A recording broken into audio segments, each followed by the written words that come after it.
Okay, let's say you're about to make one of the biggest investments of your life, buying property in Nigeria. What's the one document that stands between you and a potential disaster? We're talking about the survey plan. And for any serious investor, understanding this isn't just important, it's absolutely everything. So when you're looking at a piece of land, your first question should be, how am I protected? Well, the answer comes down to this one document, the survey plan. It's basically your shield. But what exactly is it shielding you from? It's shielding you from this, and trust me, the stakes could not be higher. Without a proper survey plan, you're walking into a minefield of costly boundary disputes. You could end up with a defective legal title, and your dream asset? It could turn into a financial nightmare. This one piece of paper really makes all the difference. So we've established it's a huge deal, but what exactly is a survey plan? What are we actually talking about here? Let's break it down. Now, this isn't just some rough sketch someone drew on a napkin. A survey plan is a highly technical, legally recognized map. The best way to think about it? It's like a unique fingerprint for your property. It defines its exact size, boundaries, and coordinates, making sure no other property can ever be confused with yours. And here's the real kicker. Without a valid survey plan, any property transaction you make is considered incomplete.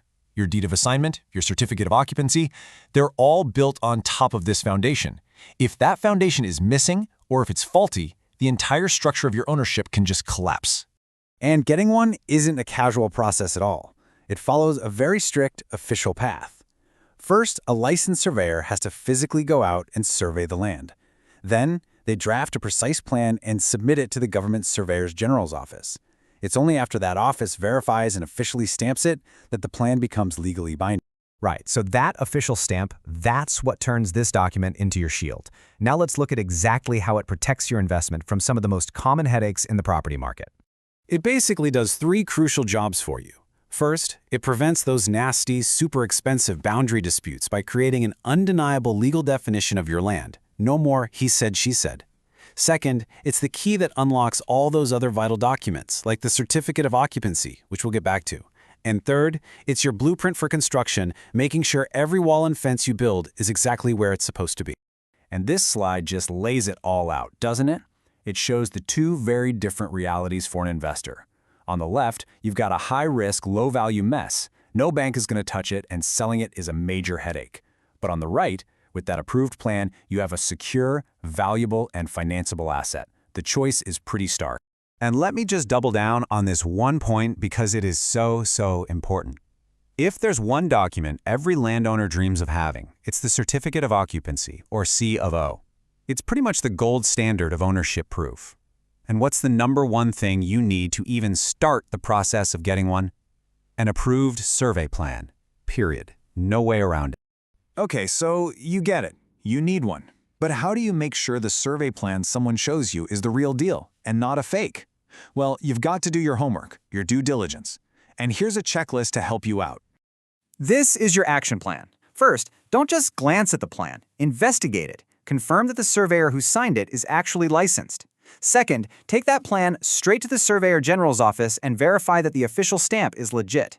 Third, physically visit the site. Does what you see on the ground actually match what's on the paper? And finally, make sure all your other legal documents, like the deed of assignment, line up perfectly with the details in that survey plan. And why is that checklist so critical? Because, as our source material warns us, fraud is a very real risk. Let's be honest, there are shady sellers out there who will try to pass off forged or outdated plans. So that verification process we just talked about, it isn't just paperwork. It's your number one defense against being cheated. So far, we've focused a lot on protection, on defense. But let's shift our thinking for a second.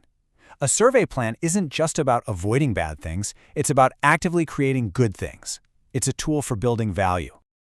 Just look at how this works. A property with a clear, approved survey plan is instantly more marketable. Banks are way more willing to give you a loan against it because their risk is lower. And all of this boosts buyer confidence, which translates directly into a higher selling price for you. It's a win-win-win. So it's time to stop thinking of the cost of a survey as just another expense. It's not. It's an investment. It's a proactive strategy that both slashes your risk and seriously enhances the financial value of your property.